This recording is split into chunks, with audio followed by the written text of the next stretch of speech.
Tapi gini deh, dalam perjalanan berdemokrasi dari Mbak Yeni sendiri, pernah nggak sih punya atau dapat kritikan kayak gini? Dulu kan kritikan terhadap Gus Dur kan parahnya luar biasa. Pengen denger juga ceritanya ketika itu menghandle-nya gimana? Ya astagfirullah. Serahkan kepada Allah gitu.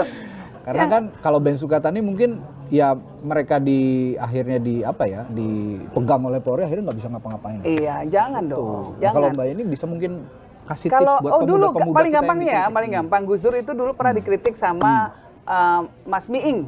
Ya Kan? Dikritiknya agak ini ya, di Gumelar gitu kan. Malah diundang kan ke istana. Diundang ke istana. Oh, cara-cara seperti gitu. itu ya. Jadi ya udah, ya malah bercanda-bercanda. Nggak apa-apa kritik itu apabila disampaikan dengan cara yang memang ada kebenarannya, harus kita terima. Ada orang mengatakan yang kritik itu jangan disampaikan dengan cara yang vulgar. Oke, setuju. Tetapi lebih baik fokus kepada konteks atau isi kontennya dari. Tapi kalau yang Sukatani itu udah nyimak kan Mbak Yeni ya? Itu kebablasan nggak menurut Mbak Yeni? Enggak itu kan? memang refleksi dari apa yang dirasakan oleh masyarakat sih. Nggak kebablasan kan? Nggak kebablasan. Ada yang jauh lebih ngeri lagi. Banyak yang lebih ngeri. Kalau aku kan sekarang itu agak sedikit rajin ya. Jadi kalau membaca kasus something gitu ya di sosial media, di IG misalnya. Kalau baca komentarnya, misalnya kayak kasus yang penembakan tuh, bus rental misalnya. Itu kalau baca komentarnya tuh ngeri-ngeri sekali publik itu, masyarakat itu. Jadi memang kenapa lagu itu teramplify, saya kira ya benar karena memang jangan-jangan itu yang memang dirasakan oleh publik. Jadi Ben Sukatani itu justru menyampaikan apa yang justru menjadi keresahan publik dan itu nggak bisa dibendung saya kira ya. Nggak bisa dibendung. Nah cuman problemnya gini Mbak ini, kalau Gus Dur ini kan memang dia punya selera humor yang tinggi ya, gitu. Apalagi yang kritik Miing misalnya ya, komedian misalnya. Nah jangan-jangan pemerintahan kita hari ini memang kekurangan selera humor jangan-jangan sehingga apa-apa dianggap serius, apa-apa dianggap humornya menipis sekarang.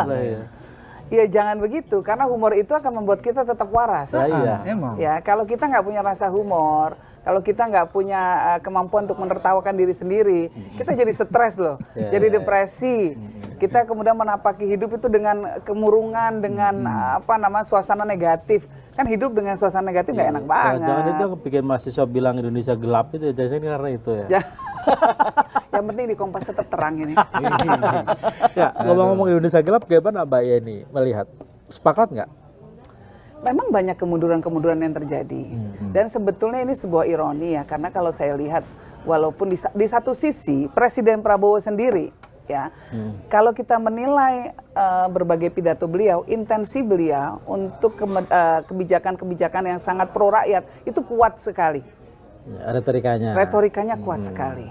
Faktanya? Tetapi dalam berbagai kebijakannya memang kemudian ada diskrepansi kira-kira gitu. Nah, yang terakhir ini yang kita lihat kan soal CPNS, ASN yang masih mau ditunda lagi. Ini di tengah-tengah suasana masyarakat yang sedang dilanda gelombang PHK besar-besaran. Betul. Nah, jadi tambah parah lagi yang tidak dapat pekerjaan kan banyak sekali. Betul. Nah, itu pasti akan sangat terkait dengan daya beli masyarakat.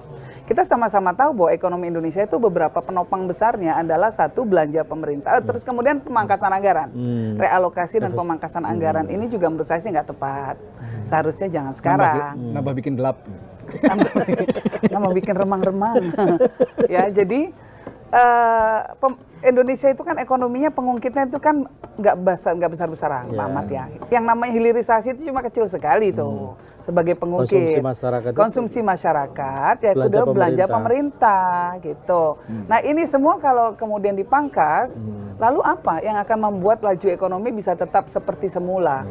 Nah dulu targetnya 8% targetnya, asumsinya 8%. Bayangkan dengan target APBN ya dengan asumsi 8%, pasti meleset semua ketika realitanya nggak seperti itu. Kita tahu bahwa World Bank dan lain sebagainya perkiraannya nggak sampai segitu. Nah jadi ini banyak hal yang antara teori sama praktek beda banget.